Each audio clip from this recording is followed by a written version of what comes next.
pitch.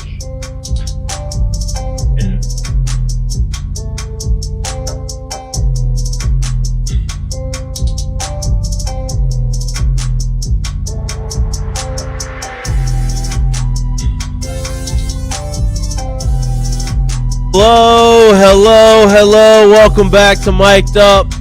Today's Monday, July 27th. It's been 2 whole weeks since we had a show. Now, in the 2 weeks outside of last week, middle of last week, there really hadn't been a ton of sports conversations going on. The dead period, but we got a lot to talk about. Football season, unofficial start to football season. College football season was last week. SEC Media Days in Tampa. Jared was all over the screens on SEC Network if you hadn't seen it, and all over their social media if you hadn't seen it. Had himself a little barbershop action. Yeah. Bunch of interviews, bunch of work. Did a great job. He represented, obviously, us here in Louisiana, but represented SEC Network great. Unfortunate that Kirby Smith did not know. Kirby Smart. I mean, Kirby Smart. Oh, Kirby Smith. Kirby Smith. See, look, he deserves the wrong name. He got his ass. Because he didn't know. Kirby Smart did not know Jared had ever been to Omaha. But look, 2009, I get it. How did he not know about the two-sport Titan? Legendary. Two-sport Titan. But it was fun to watch you up there. Obviously, Lloyd and the squad from Tingle & Co. They were there for a week, so they had their own little walk and talk interviews with some of the players. Set media back by about 10 years. And their shows from their hotel room. Yep. Sponsored by Southern Regional Medical Center. That was nice of them for to bring y'all over there. I was not there. I tried to get a credential, and I got denied. I was a little late, I think. We didn't know the deadline, and every time I went to go and do it, they did not allow it to happen. Probably good for me as a healthy wise because I was in Dallas the weekend before. Good for me for the marriage, I think. Probably. Because it was been a lot of traveling. All that history in Tampa. No, that had nothing to do with it. It's just a lot of traveling, and if I would have just left the minute I got back home, then a lot going on. So I would have loved to have been there. Obviously, it did not work out.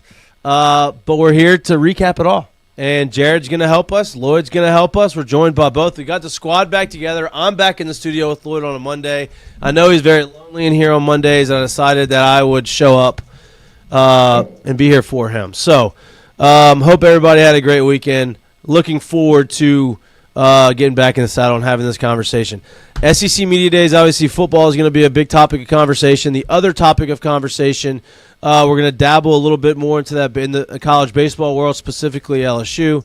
The draft has come and gone. Majority of the guys have signed and probably have left and started their professional baseball careers. One player of note that LSU fans are watching very closely is Logan Schmidt, 59th overall pick by the Cleveland Indians. Left-handed pitcher, gets up to the mid to upper 90s with his fastball. Really good prospect. His number was anywhere between $3 and $5 million before the draft. The Cleveland Guardians, did I say Indians initially? Probably, but it sounds the Guardians drafted him 59th overall, second round, like a guy that they expect to sign. And apparently they offered him like $2 million, and he said, "Well, that's not what that was not my number. You knew that." And so they wouldn't go ahead. They went ahead and signed everybody else, and they were only left with like $1.7 million left in their coffer. And when the initial offer is $2 million, and that's not high enough, I don't think 1.7 is going to cut it. And so Logan Schmidt has said he is no longer going to professional baseball, and but he has not announced that he is still coming to LSU. I think he's going to go to junior college. I think he's going to go pitch for a year, get drafted again high, and then bounce. He seems like he's a professional he's a guy who wants to be in professional baseball, not college, and that's okay. There's nothing wrong with that. But if you don't want to be in college and the only thing you're worried about is getting to playing in professional baseball, it may be best to try to go that route and not come to school. Now, maybe it may change his mind. Who knows? But I believe he's going to go to JUCO. So those are the conversations that we're going to have throughout the course of the show. Lloyd, how are you feeling? How was your weekend? How was the last week?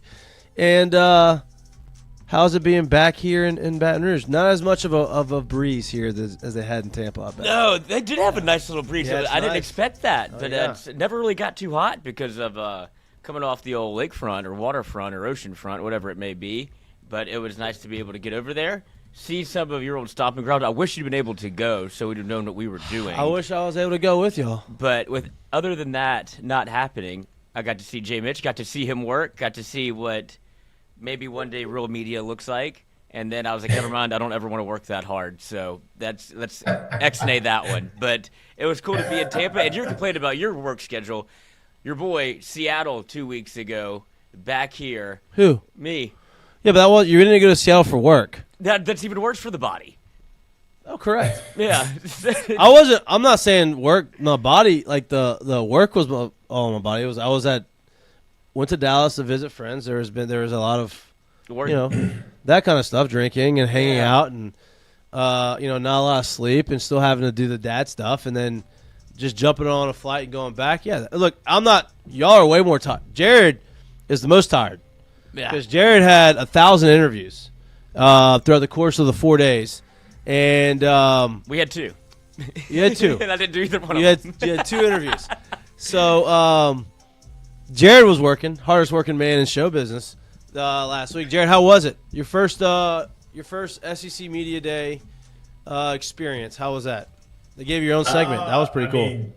Yeah, the experience was cool, man. Workload-wise, it reminds me a lot of kind of like a full day in the baseball SEC tournament, only I'm not sitting down for like 3.5, maybe 4 hours watching a baseball game intently to do like another show. But as far as for time commitment, pretty much the same. But it was cool to get a chance to see that side of it, I guess, from the media side for sure. And like the hustle and bustle and how much these guys come in, they're on a strict ass schedule, and they're in and out. Some of them are in and out on the same day, especially if they did like the afternoon stuff. And then, yeah, man, like some of these teams were literally in there in the morning or in there the night before, did the morning shift or whatever it was, and had like practice at 3 o'clock in the afternoon that they had to get back. Oh, wow.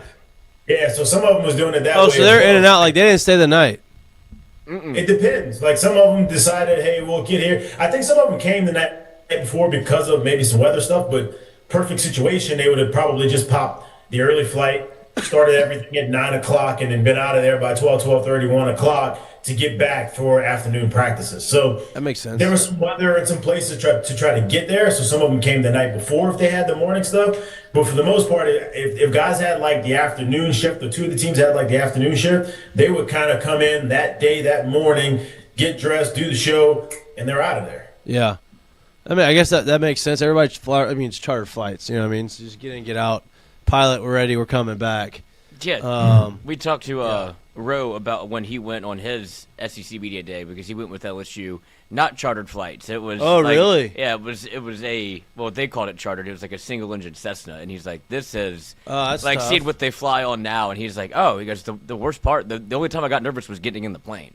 Yeah, he's probably bigger than the plane. A big dude. Yeah. And so it's just funny to see how much it's changed. No doubt. You have LSU posting, they leave that night before the morning interviews, and they're all in their like Mardi Gras themed suits that they don't have to pay for. I and did like like all that. The media, Look this good. looks fantastic. Yeah. So college football has come a long way. It has.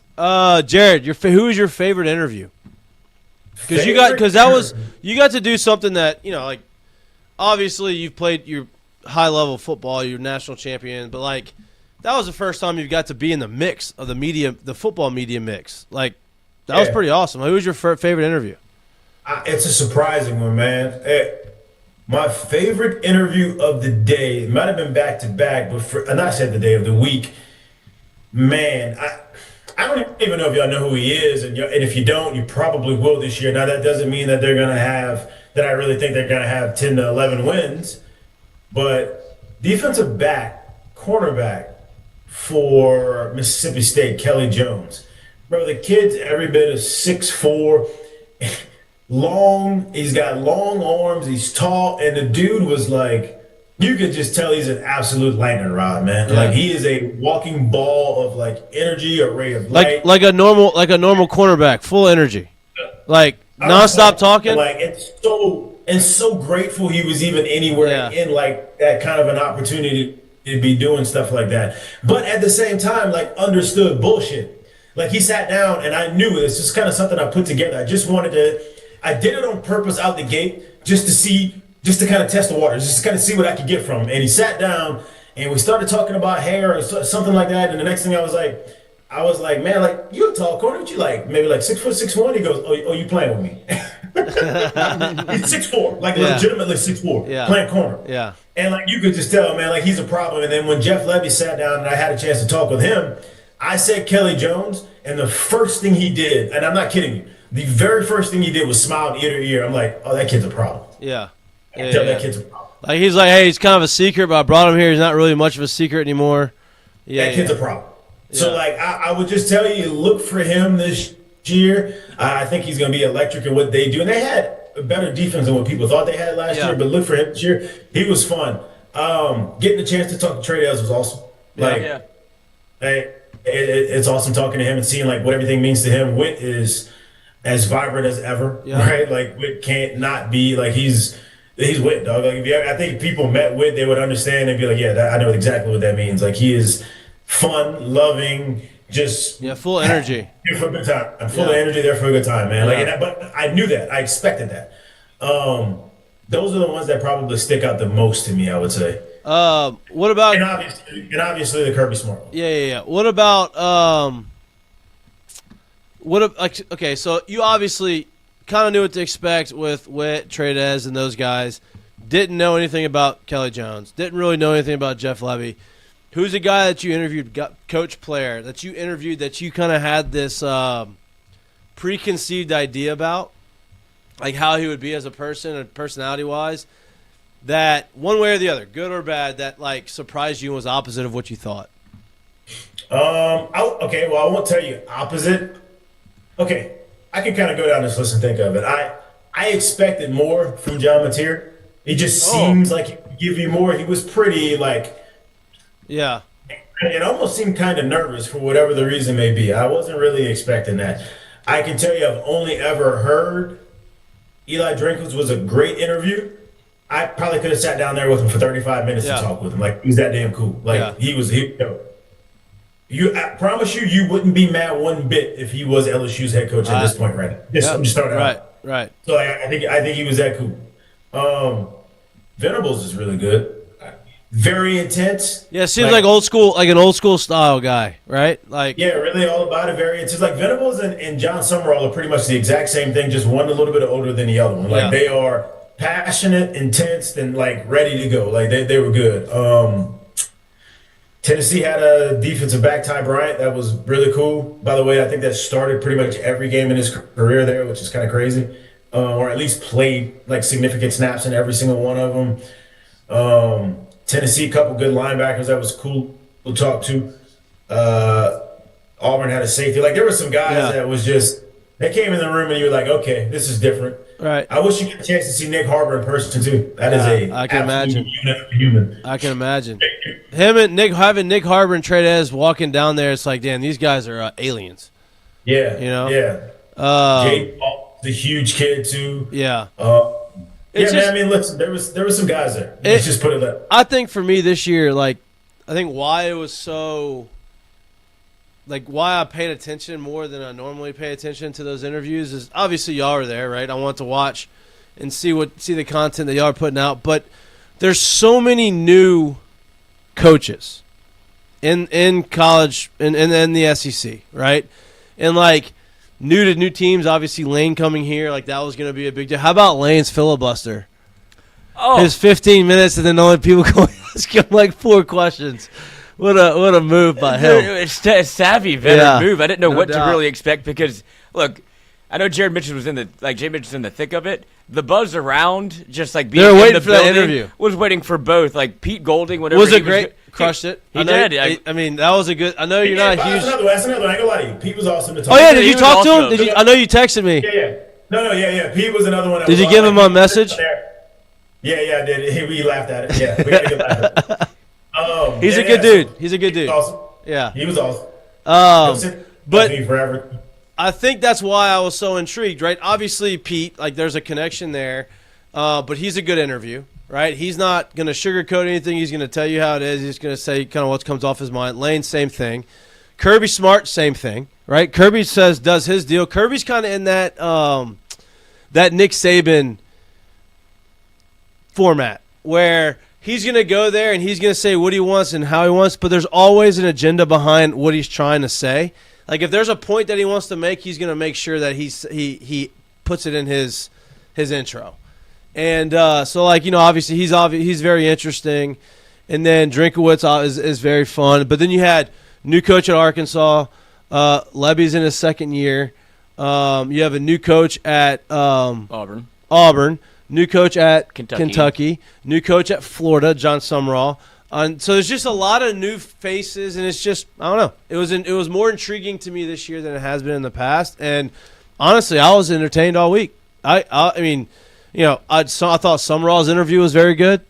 Him calling out the phone. Then he says it's a joke when he was getting called out, which I took it as a joke. Like I didn't think that he was being super serious at the person for the phone ringing, but let's be a little professional. Let's put the phones on silent. Yeah, you know? not the hardest ask, but it was a nice little peek behind of like this is what to me the Summerall thing like that's the bravado and that's what he wants people to think about him. He's like a hard ass like kind of. Well, he's fun, a defensive guy, but he's like intense, right? Like I want to hit you with this podium right now. Correct. And it's like okay, buddy, we're whatever. And I believe it because I think he's a defensive guy. That's this person. I mean, Venables is the same way. Yeah, right? Very intense.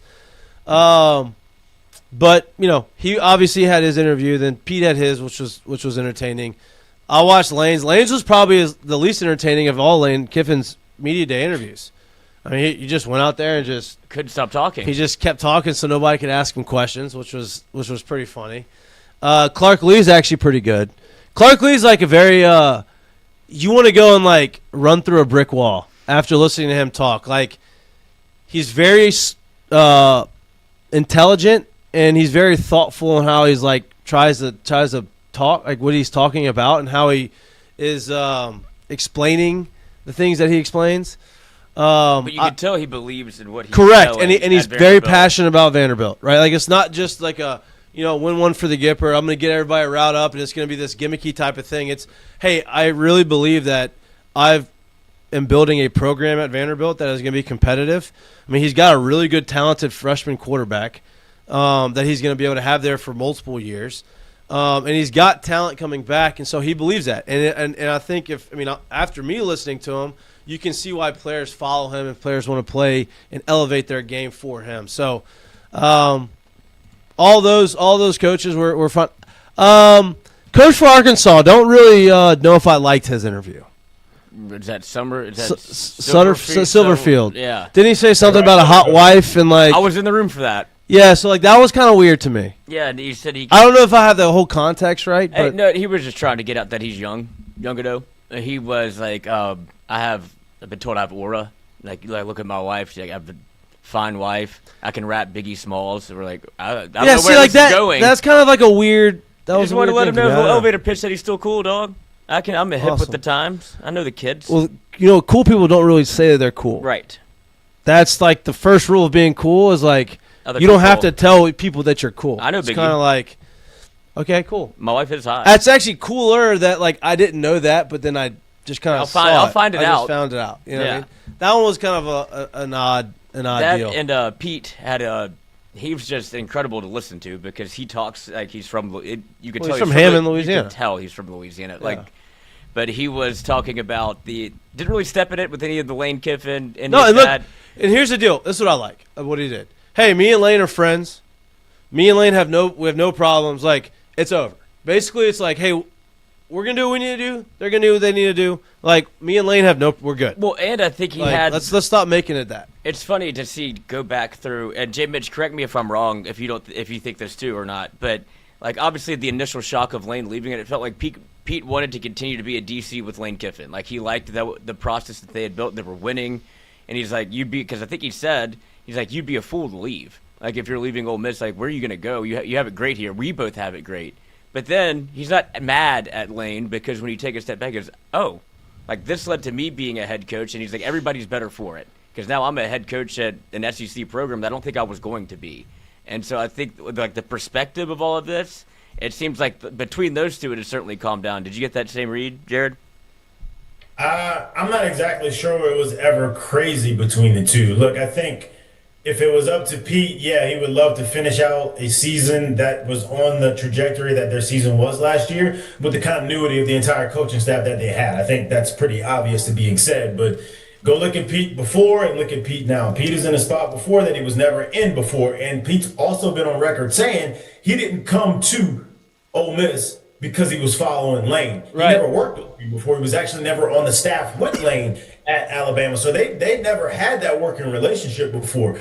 It just so happened to happen that the things lined up and this was the right decision for him. It was the right move for him. So him getting there, he understood that, hey, this may be another opportunity for me to have a stepping stone. And it happened and it came this way. I think Pete would tell you now getting an opportunity to run his own program. And I think he wouldn't tell you also his bank account looks a little bit different as well. So those two things together, yeah, I think he's like, well, what are we talking about here? Maybe I don't have this chance yet. Maybe I don't have this chance here. Maybe I don't have this chance with a roster and situation that's built as it is if it didn't happen the way it happened. Right. So I think he's completely fine with, quote unquote, how it happened, the fallout of it, and the opportunity that he has ahead of him. Yeah, correct. And at some point, it's like, hey, we got, like, it's over. He talked about ex-girlfriend, right? Like, Oh, that was brutal.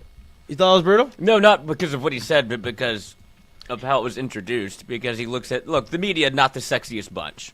All right, That's what he said? No, that you can tell if oh. you're there. Like, the people that cover college football or just sports in general, there's a large percentage of them that look exactly like you would think they would look. Okay. Right? They love to watch the game. They love to cover the game. Don't know. I think playing waved bye-bye a long time ago, and if Okay. it was a very small glimpse of their life. You're saying not me. I'm not the head. You can't say it because you didn't play. No, You know that's what not I mean? what I'm saying. Yep. But that goes into the girlfriend comment where he says that he looks at one of the members of the media. I don't know which one it was, but none of them were very good looking. And he's like, "You've never had an ex-girlfriend?" And the guy goes, "No." And he's like, "Oh, yeah, brutal." I forgot that he called someone out about that. But well, because he's assuming that everybody in your yeah, life, like, hey, but like an ex-girlfriend, like you don't ever like you think about her don't, no again. matter how far away it is, like it's just your wife or your new girlfriend is not the ex-girlfriend's always always going to be remember your someone first. that you don't want to talk about, right? And so like, look, I think I'm glad that that was brought up in conversation. It's like, hey, look, they're good, we're good, there's no beef. Y'all can hate each other fan base wise. It's great for the rivalry, but like, let's just go ahead and let's start talking about what we're doing and let them talk about what they're doing. Yeah, let's not intertwine them anymore. No, Heupel was the only one that went into incite the riot, like talking about. Yeah, Heupel's trying to blow that one because I think he liked feels the way. forgotten. Correct. That's what that felt like. We remember our game. And also, you're encouraging like for them to do exactly what they did the last time, which was a disaster. Like that's not great. I mean, I get what you were going for. Correct, bring but that like I don't passion. want golf balls and mustard being thrown on the field, regardless if Lane Kiffin. I didn't love seeing that. Whenever I mean, it's a story, but like it's insane. Like you're throwing a golf ball and like mustard, like that's pretty outrageous. Yeah. But he wants to run it back. He wants to run it back. So I'm glad that they're trying you're to gonna prop and up that game. listen. Those are two road games, obviously. Every SEC game you should, as a player, you should be hyped up for. No matter what the situation is, like LSU could be undefeated and those two teams could be kind of middling, or they could be. Doesn't matter. It's going to be intense, and that's to me that's good for football and good for LSU and good for the guys. So thought that was a little interesting, but media days are fun. Media days are fun. I really wish I was there. Jared, did you get to explore Tampa at all? Man, I didn't really do too much exploring Tampa. I just kind of stayed down in that area. But listen, I had some pretty long days. Yeah, I bet. When it was time to kind of chill, and also my wife was there with our with. Mo went. Yeah. Oh, nice. So like when I was done, I was like, you know what? I probably shouldn't leave her alone this entire time. Correct. Let me go. As being a good dad and a good husband, right there. Yeah. I mean, I had some dinners a little bit, but I wasn't like. Did y'all go anywhere good to eat? Went to Columbia. Okay. I'm trying to remember. Where'd y'all stay? It was I I was staying down in the water side, Yeah. the west water side Yeah. down there. So nothing crazy. Yeah, it was Meat market? No meat market? No, I didn't get a chance to get down to meat market. Yeah. I like me some, meat market, but I didn't get a chance to get down. I got you. I think there was a group of people that did go. I just didn't go Yeah. All right. because that was a different group of people. There was pockets of things happening all over the place. Yeah. See, this is why we needed you. Man, listen. It'd been nice. It'd been nice. It'd been nice. Where's media days next year? Yeah, that's Nashville. not a bad town. Also, Hey, listen, no, let me ask you this, Floyd. Yeah. Coming away from that, and listen, like it's just a lot of talking going on, but you do get to hear and kind of see some things going on. Is there anybody like team-wise in your mind, from what you heard and saw the whole week, like you feel like might be sneaky this year? Anybody? Can I say one? Yeah, go ahead. I think, listen, and I said this last year, they didn't win a ton of games last year, but they felt like they were in a bunch. Like, I think Mississippi State could be better than a lot of people think this year. Like, they weren't like early in the season, but like towards the back end of the season, that weren't they playing teams pretty, them and Arkansas, right? Both of them kind of like they were losing all the games. Yeah, but they were competitive. But they were competitive, right? And it was just like, damn, like it wasn't like they were just getting blown out the water, and it just felt like year two. Well, obviously with Levy year two, Arkansas doesn't have a year two, year one, but that would be. I mean, that's who I think. I mean, that's just me not diving completely into it yet. Did you? Yeah, I mean, no. They had a good team. I think if Okay. is real. That's Who? another one. The quarterback that they have there. Quarterback. Oh yeah. If they can protect him, yeah, they may sneak up on some people. Who are you thinking, Lloyd? I thought Mike Elko. Like I know I know the narrative around Texas A&M is they don't win anything, but I do think from Texas A&M, since it's been in the SEC and now with this coach, it finally feels like they almost are actually a member of the SEC. It's been kind of like a joke seeing them bounce around, whether it be Jimbo Fisher trying to make a hire, don't know who they're going to hire, leave a Stoops on the tarmac, and then it's like, oh, it's Elko, and it's like, okay, you went and got the Duke head coach after you've been trying to make splash after splash, and then Elko comes in and just kind of reset the culture to what A&M. It's like we're not about all the bullshit. I just want to win football games. And now he looks at like he seems like he joined that of the people that talked on the podium. Some of that felt like he belonged there and wanted you to know it. Yeah, Oklahoma's going to be good too. They return a lot. But I think Oklahoma might be one of the top 3 favorites in the league. Like they return a lot, and Mateer's healthy. Yeah. Yeah, they're going to be good. I'm just going to throw that out there. I agree. That Texas A&M is a really good one in terms of how people perceive them and how they may actually be at the end of the year. I'm going to give you one, and I'm going to tell you this one, and I'm going to tell you why. Now, at the end of the day, when I say better than what people think, I would be shocked if they had more than 9 wins. But if they got to 9 wins, I'd be like, see, kind of told you so. Auburn. Yeah. Throwing Auburn out there for this reason. Auburn had how many losses last year? 7. When you get a chance, go take a look. They lost 6 of those 7 games by single digits. The 7th game, the only one that they lost by double digits, was by 10 points to Georgia. Yeah. And they had 0 offense. Yeah, they had a really good defense.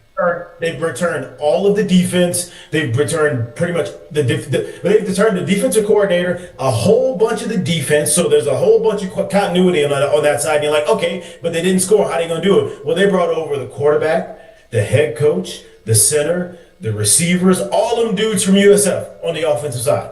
So it's like, and that offense, that quarterback last year, by the way, 3,000, ran for 1,000, had 40-plus touchdowns. Yeah. I'm not saying they do all that in the SEC, but they were awful on offense last year. So you're telling me if he's coming over, he doesn't have to learn a new offense. He's with the same head coach. He's with the same center that's helping him make checks. He's got the same guys he's used to throwing to for the most part, and add a couple in.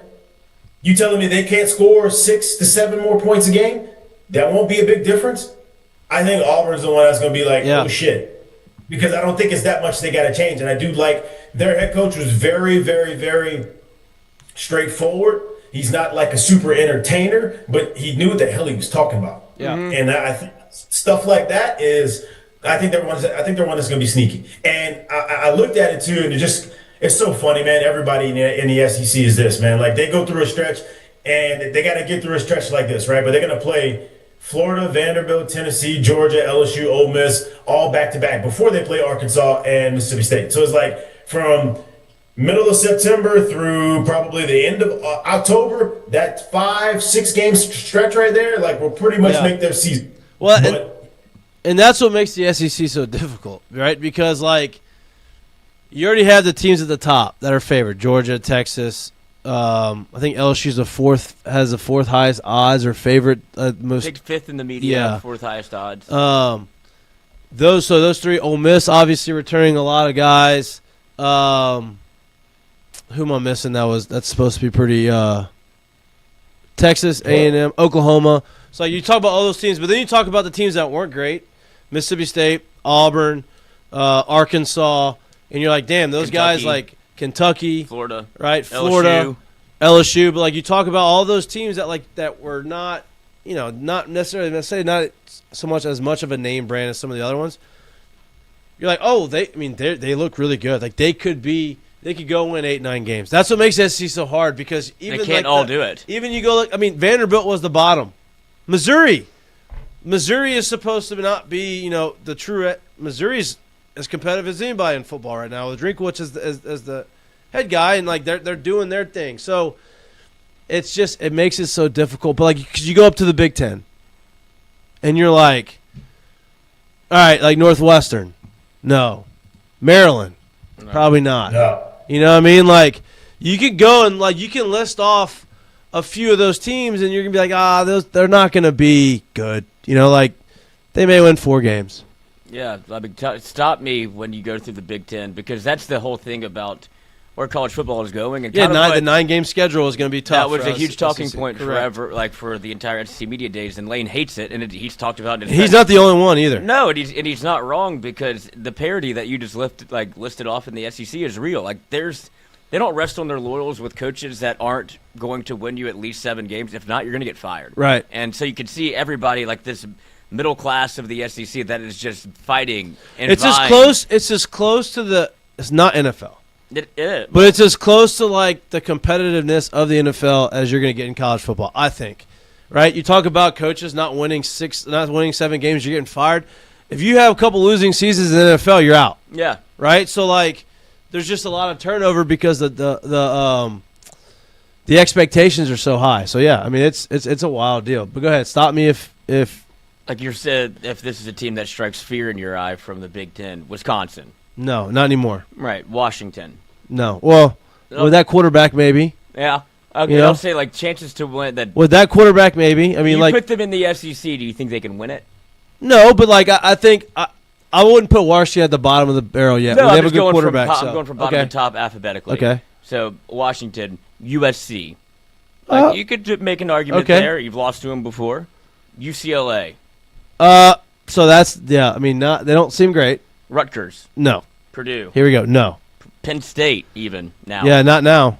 Oregon, yes. Yep. Ohio State, yes. Yep. Northwestern, where he no. said no. Nebraska, no. Minnesota, no. Michigan, no. Right. Michigan State, no. Maryland, no. Iowa, no. Indiana, yes. Illinois, no. Yeah, Iowa's That's gonna and Iowa you could give them they're gonna make you play sloppy and they can upset a couple teams, but how many teams are they gonna upset throughout the course of the year? Right? You already know that going in. It's not going to surprise you, but it's like Les Miles is on your schedule every year. I'm not trying to be an SEC homer. I just think that's the parity. That's the two different. Like you can have as many teams as you want, but if 12 of them aren't any good, right? Then I would rather not have a 9-game schedule where all of our teams are pretty good, right? Well, and the argument used to be, SEC's just top here. It's Georgia and Alabama, and then everyone else. I'm like, well, I mean, yeah, okay, them two winning a national championship, sure, but everyone else is good. Right behind them, they're just elite, mm-hmm. right? They're just the most elite programs. They're in the championship, but the other teams, if you take them out, you take those 2 losses out from they're probably got 2 or 3 other teams that are probably going to make it to the national championship. That was when you could only lose 1 game, and that was before they went to the playoff. Right now, last year, how many has it been? 2 years in a row? 3. 3 years in a row, the SEC has not won a national championship, which. It's kind of crazy to say, but it was so many years in a row that they did. That's also an argument. I think that conversation is hilarious because, yes, it has been 3 years in a row. So, of course, the Big Ten and people from the Big Ten or anyone else outside of the SEC wants to yell, the SEC is not superior anymore. When, in fact, the whole superiority conversation with the SEC didn't come over a 3-year period. Right. That's what's funny to me. Like, to have that conversation built to where it is, this shit's been going on since like 2006. Right. And that's how the conversation got built. So like now that there's a small 3-year period, everybody's like, oh, they're not as, come on. Yeah. Yeah, come on. That's not how the conversation got built. So when it comes the other way around, let's not flip that around. Yeah. Look at the draft. Look how things are still going. Listen. They didn't win in the last 3 years. The third year, obviously, being the most recent year. Yet the most players are still getting drafted out of the SEC. Correct. Why? Yeah. Correct. Why? Correct. Because where all the talent is. It's not that hard to understand.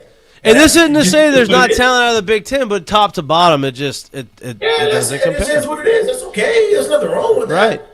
If the divisions in the NFL could, like, if the NFC South could only draft out the SEC and that's the way they did it, and the AFC had to draft from the Big Ten, who do you think the programs would be good?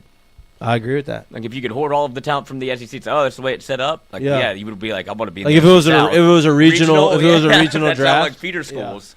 That's a good segue into the next conversation. Talking about feeder schools, right? We're gonna pivot from the football conversation to the baseball conversation. We're gonna end with the Logan Schmidt conversation, but you talk about feeder schools.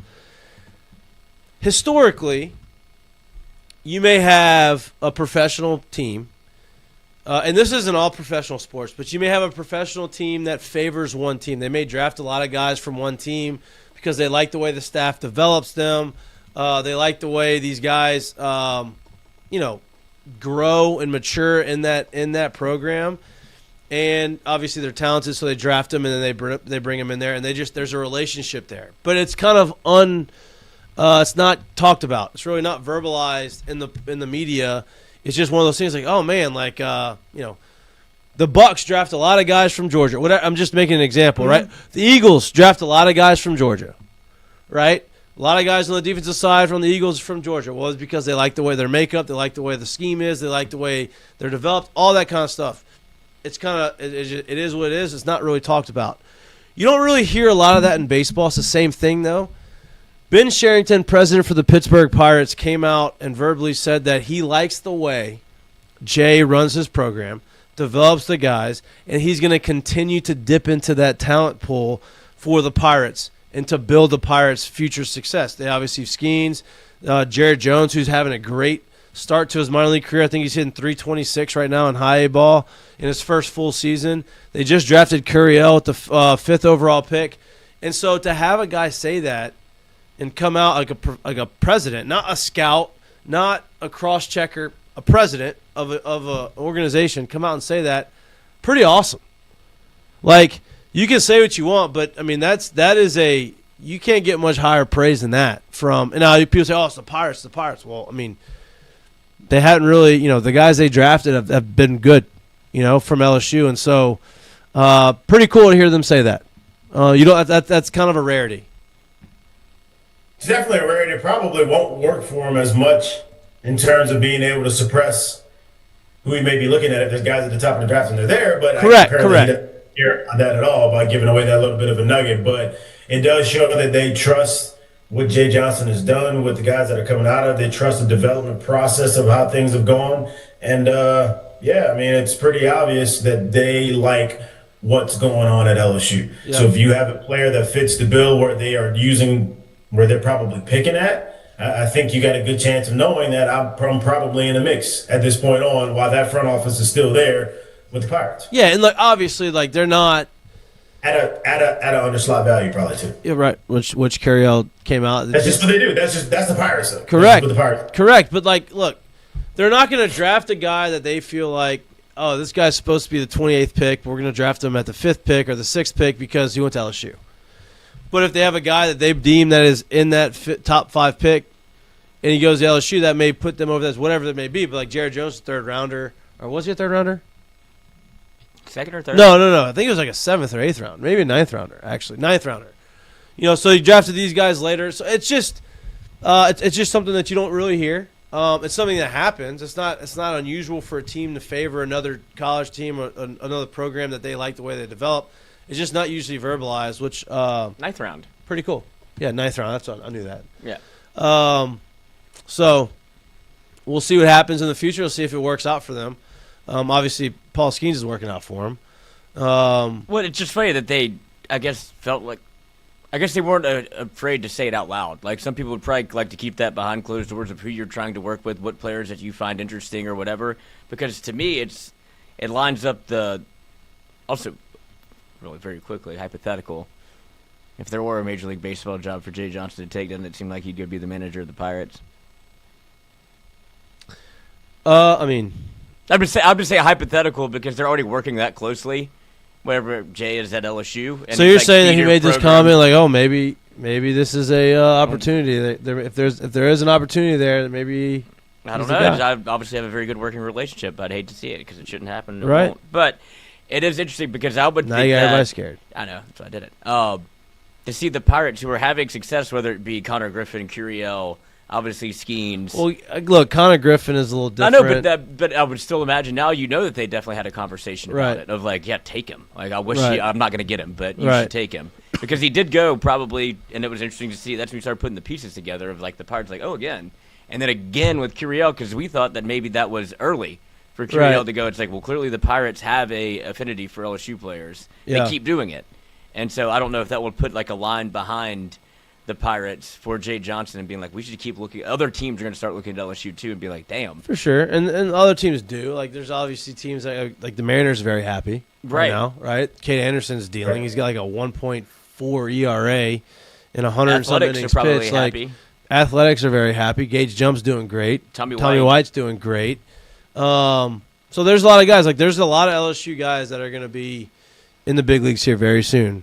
There's a lot of LSU guys in the big leagues right now, which is, I think there's like 20-something LSU guys in the big leagues. The most, I think, in all of college baseball, I believe, which is pretty crazy. So, and with that said, there may be another one that doesn't go to LSU, but that is an LSU signee, which is Logan Schmidt, 59th overall draft pick by the Cleveland Guardians. That's the second-round pick. He is probably a first-round talent, was commanding top half of the first-round money. $3 to $5 million is the reported number that he was asking for. Guardians' initial offer apparently was $2 million. This is all coming out of reports. I don't know this kid personally. I don't know any of the negotiation. I don't know his agent. Nothing. But reportedly $2 million was the offer. Said no, and then they go through all their other picks, sign them. Now they only got $1.7 million left to sign. He's not going to sign. He has announced that, and so now. Conversation is, do I go to LSU where I'm going to have to be there for 3 years? That is not him currently, by the way. Just if you're not, that would be incredible. If you're not sure, if you're not sure what he looks like, that is not him currently. Like, that's not what he looks like. That's what he looked like when he was a kid. Would that hurt his draft stock? I believe that if that's what he looked like, he would not be commanding $3 to $5 million. What if he still had all the same numbers? Like, was still at 95, 97 from the left side. No, I think his body would break down. Hey, Tim Lincecum. Yeah, it probably broke down. Yeah. That's hilarious. And so, people like he's not. I don't think he's coming. I think if he was coming to LSU, he would have already said it. I think he's not coming to LSU. I think he's going to go to JUCO, throw for a year, get drafted again, and bounce. And that's why I shared that picture, is because that's what people are putting stock. That's how you do it now. They're putting stock in. Oh, he didn't post with an LSU anything on his picture. It's like, oh my God, I don't think that's what he was thinking about. And that's not the picture doesn't bother me. It's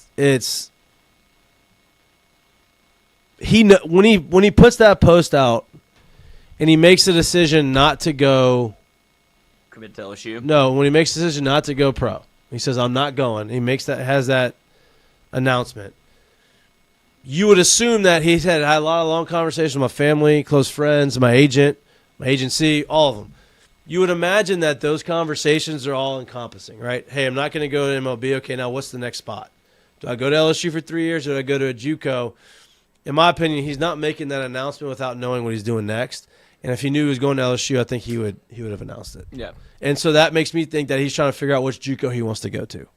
That's where I'm at. Jared, do you agree? There is no NIL in JUCO, right? Like, there's nothing they can really offer you. He's just doing it for the time. He's just doing it because he has 1 year, Yeah. just to do it for a year. Yeah. Yeah, I would 5, 10 years ago, I would be in favor of that. Today, I'm not saying that the JUCO route is off the table, but it's hard for me to believe that you're also passing up an opportunity to make money at any level right now. Yeah. Just to say, I know for sure I'm gonna get back next year, but do you? You know? Yeah. So the NIL portion, even though it's not as obviously it's not as big, the money isn't as crazy as it is on the football side, is the portion of this that's hung up that makes me believe that maybe that there's an opportunity for him at LSU. But then, in the same right, maybe there isn't any in terms of what LSU has spent already, and I don't know the number of it. I'm just saying maybe there isn't as much there as they say that would matter for him to be able to stay here for 2 to 3 years. So maybe there isn't. But that the NIL part of it, if there is anything there, would be the part that would make me say I think that there's more of an opportunity to him going to LSU than JUCO. I don't know if I'd be saying the exact same thing 5 to 10 years ago. Well, and look, my personal opinion, I think obviously he should go to. I think he developed more in college, but me reading the tea leaves and kind of seeing how this thing is playing out, I don't feel like what I'm seeing is he's going to come. I think he's going to go to JUCO because I think he wants to be in professional baseball. I would love to see him in the purple and gold. I'd love to see him in Alex Box. I think he'd be great, and you can go look at the recent trend and the recent history of high-level college pitchers getting drafted out of SEC. If you're good and you get drafted very high and you go and perform, you're going to cruise through the minor leagues, right? And so, the argument is, you go to JUCO, no, that's not even about just. To your point, that's not even just about the SEC. Yeah, of course. Look at what LSU's done recently. Oh, with the guys that coming out of LSU. Yeah, right. Especially on the so at LSU, if you want to put especially on the pitching side, on the pitching side, exactly. right? So obviously that, but then you say, you go to JUCO for a year, then you're 19, you get drafted again, let's say first round, you sign, and then you go out there and you're going to be an A-ball and you're going to be in Double-A, and by the time you're 21, you're going to be, hopefully you're in Double-A. Now maybe you're a phenom and you just cruise through. But when you get drafted after your junior year, you're 21 in college, you're going to end up in high, probably Double-A if you're that good. And so you're going to kind of be in that same spot. Now, you're not going to have as many innings under your belt. But, listen, I'm pro-college guy. I would, if it was my decision, I'd come to school. But just from reading the situation, I don't believe he's coming to LSU. Lloyd? Do you feel the same way? I do feel the same way. Just because everything that you laid out, the only real, I guess, cons of going to JUCO is that you don't have the exposure. You don't have anything guaranteed that you're going to get the money that you want the next year. And there's no version of NIL or league money, conference money, however you want to put it, that you can get from a JUCO. So you're actively sacrificing $1.5 million for that you could have had for no dollars just to play for a year to be able to go get drafted again. And hopefully this conversation goes a different way if you're a part of the Schmidt camp, where it's, I'm not signing once again, I am not signing for anything less than X amount of dollars. Don't draft me if that's what you're going to do. And does it burn any of your college eligibility? If he goes to JUCO, can he still come to LSU next year? If the same thing happens? He could, but then at that point you still have I guess you could, but then yeah, you could, but then if that's the case, then you have 2 years. Why would you not go to LSU now? Right, that's right. I'm trying to find. Talking about the money part of it too, as well. Once again, if you don't go out there and absolutely dominate, is the same amount of money on the table then as what might be now. There's just a whole lot of reasons that if you're gonna go the LSU route, you go it first as opposed to the JUCO route. Right. Because, I doubt that this would happen where he isn't phenomenal in JUCO. This is just a biding time to play baseball until the draft again. But if he goes and it doesn't go great at JUCO, which, like I said, hard to imagine, he's very talented. At least at LSU, if you would go that route, you would have 3 years to prove yourself of you're that type of talent. And that's where the LSU conversation continues to happen, where it's, look, the guys that have gone to school, all were very much in the same conversation that you're having of, I think I am talented enough to go in the first half of the Major League Baseball draft. I want to start now. Or I'll go to LSU, and now look how that has worked out for them. Where it's only it doesn't work out for everyone. Right. This there's one of those guys that would. There are cases that don't pan out. There's guys I played with that had a lot of money they turned down. They come to school, it didn't work out. No guarantees. No, But LSU can pay you. if you're good and you develop like you are the talent that you think you are, it's gonna be a better investment in yourself to come to LSU. But everybody has a different opinion on things, and if he's dead set on going pro, it's JUCO. I mean, but JUCO, you can JUCO, you go there for a year and you can go. But if he's dead set on that, maybe you don't want him in the locker room. Not saying you don't want him there, but like if he's not really going to buy into being there, then I agree. That's the other part of it. That's the other thing. Like some people just are wired differently, and it's not a bad thing. I'm not saying anything's wrong with that. That's just the way he wants to do it. So go do it. I don't know the kid. I don't know anything about him other than what he said in the social media. So I'm just reading. I'm just reading between the lines. It's just It's just funny that it's important to understand too. Honestly, man, like just like you're saying, I think Jay realizing kind of how things happened last year. Everybody ain't for LSU. It doesn't matter what the talent level is. If it makes any sense. Everybody's not for LSU. Meaning, like, if you're not going to come here to sacrifice to actually win as well, you're not for LSU. And that doesn't matter what the talent level is or what you may be production-wise, because you get on a team like this in front of these eyes, in front of this microscope, and have to sacrifice something that's not just about you. You may not go out there and perform the same. You're not for LSU. Right. And it is what it is. Yep. Not just LSU. It's just like it seems like you weren't interested in college. Like you didn't want to do this part of it, and that's fine. But if you are Schmidt and you do want, and this is something that like maybe you can change your mind, and be like, yeah, never mind. I bought in on the vision. I never really truly looked at it, and now I'm actually listening to the recruiting part of it. And you sell them on that, and everything that LSU's done. Is this somebody that you could see like having an impact in year one? Like with the measurables, the numbers that he puts up, like if you get Logan Schmidt to campus, where do you pencil him in on LSU's roster? Well, that's the thing is like just because you have this numbers and just because you have the ability, like you still got to go out there and perform. Yeah. Right? And you're bringing back your entire rotation. Plus you brought in the number one pitching transfer in the country. Like you have talented arms. Plus a really good recruiting class that has other arms in it. So he'd come in and he'd have to compete. And that's the other thing. Right? Like if you come to LSU, it doesn't guarantee you a starting a spot where you're going to pitch and you have a bunch of innings, right? So if he wants to go to JUCO, go out there and show what he's got. Talent level's not going to be as high, so he can go out there and dominate kind of like he did in high school. Get drafted first round off potential and go. That's what I think he wants to do.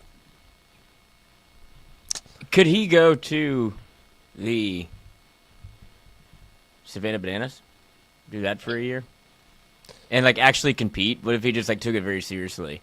I mean, could you go to the Savannah Bananas? Yeah, but like, what is he going to get out of that? What's he going to get out of JUCO? Yeah, but like, Savannah Bananas, like, they don't really pay him that much. You get paid on your social media. He ain't going to be a social media star. I think it would be funny to have like a black hat of the Savannah. Like, hey, this guy's throwing 96 by you. Yeah, and I'm Instead throwing of 7 innings. I don't know what these guys. I don't know what the Savannah Bananas. I don't know what their velo is off the mound, but I have a hard time believing that it's upper 90s. Right. And like this guy, I'm out here to prove something that I'd like. I think there's a guy from the Savannah Bananas that played on them for a year. That's in the big leagues right now. Yeah, with the White Sox. See, it can happen. I think he made the All-Star team, actually. So then maybe you should go that route. And Jackie Bradley's doing it. Yeah. And then Kerry Wood threw a pitch behind his back. Yeah, I mean that was actually. And you cool. could be on the ESPYs. You could be the opening act. That was brutal. I turned it off. That could have been a mistake of the day. Yeah, I never got to watch it because I was like, "Are you fucking kidding me?" That is brutal. Whose idea is this? Also, here's the deal. Like, these guys are entertainers, and I am not knocking the Savannah Bananas. Like, look, they're good. They're entertainment. The kids love them. It's great. But to put them, baseball team, they're playing baseball, in front of a room full of high-level athletes. I wouldn't want to be that person. That is a bold move. And like that would be I'd feel a little awkward, I think. Yeah. And that's not that's like I guess putting the Globetrotters doing like a halftime performance at the NBA All-Star game. It's like, but it's not halftime. It's like before. It's like this is how we want people to think of the ESPYs, I guess, or sports in general. I thought it was a little odd. Yep. Wasn't great. But that's they're not dancers. They're it's just and they're or singers. Yeah. Barely baseball players. Yeah, he ain't playing for them. No, it's still mine. That would be my idea. That's why I'm not an agent. Yeah. Nope. I don't think that's the only reason.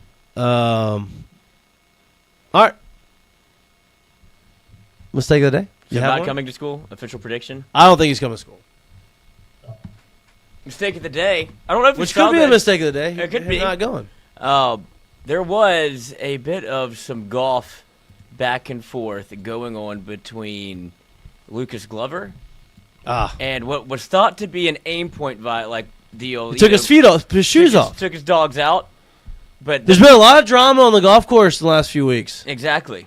And this is not, but this is, they're looking for drama because Lucas Glover was not upset about aim point. This would have been a hilarious way to protest it if that's what you want, because aim point is slowing down golf, and it's the worst thing because it doesn't do anything. Anybody that does aim point just can't putt. And so it would have been funny if that's why he did it. Everybody's wearing metal. And so some rules official came after him. So he decided, I'll just pop the shoes off. You won't have anything to worry about then.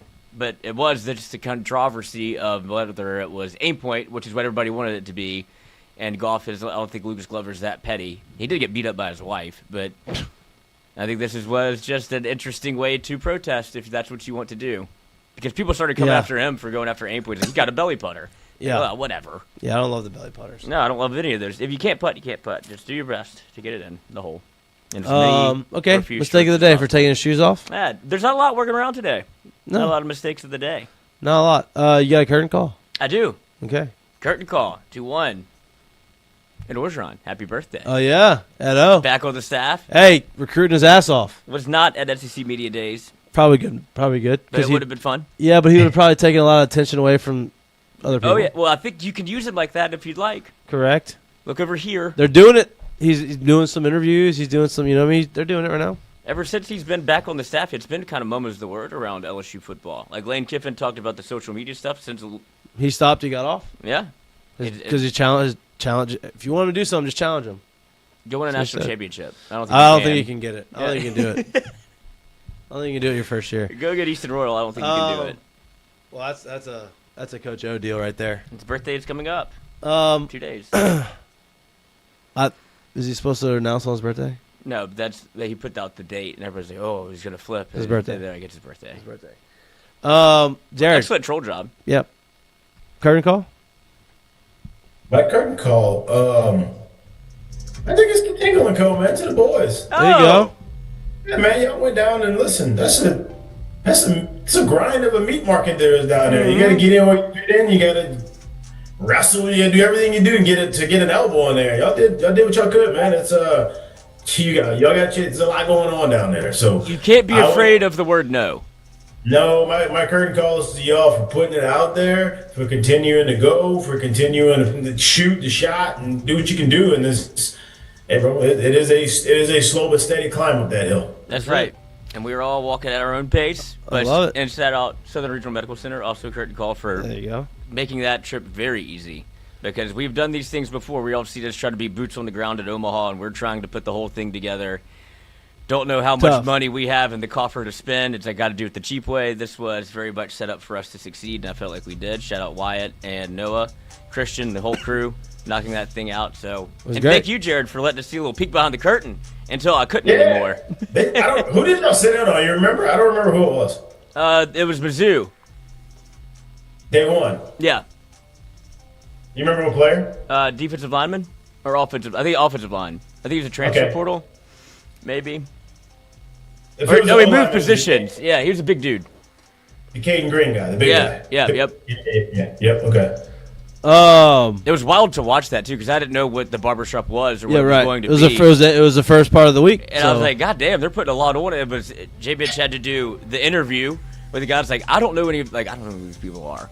And so he had to do his research because I don't think you could know 70 people just to know them. I don't know who's walking through the door. And then it was all right, now ask them, the silly, fun social media questions that are very tough to. If it doesn't go great, it's not going to go great. Yeah, it's going to be awkward. Yeah. Yeah.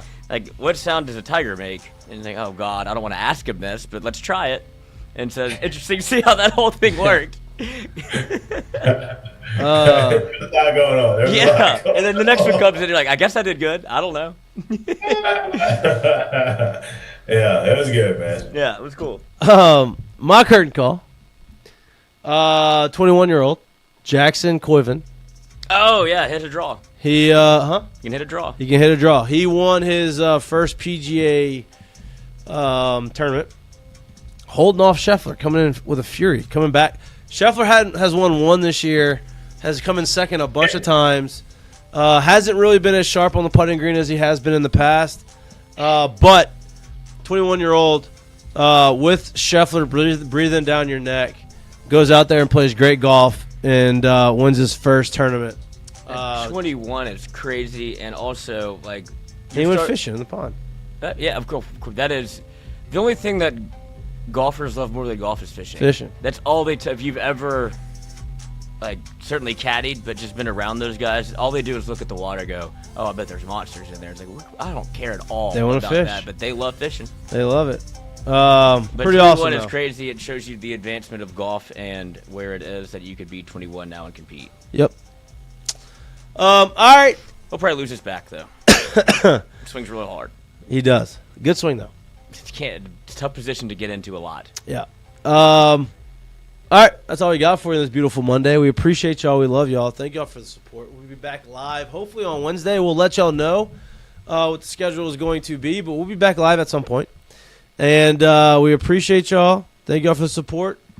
Jared, Lloyd, happy we're back in the saddle. I missed y'all. Felt good. 2 weeks off, it feels like a long time. But also didn't feel that long, which is not good with my life. Yeah. Because it's just my life is just going too fast. I agree. You know? But we love y'all. We appreciate y'all. Please like and subscribe to our YouTube channel. If you can't watch us, but you like listening to us, or anywhere you get your pods, if you do like listening to us, give us a nice rating and a 5-star review. It'd be great. It goes a long way. Appreciate y'all. Yeah, if you haven't seen any See you the rest pods, of the week. it's because we haven't done any. So don't yell at me. Yeah, we haven't done it for a couple weeks. Sorry, we hadn't had a show. But we're back. We're back, baby! Yeah, we deserved it. There it There's is. some fireworks at that. They gave us some fireworks at Media Day. It was a great run. Really one event. What? Proud of Yeah, it. it was a good event. I'm proud of y'all. Thank you. Proud of you. Bye-bye.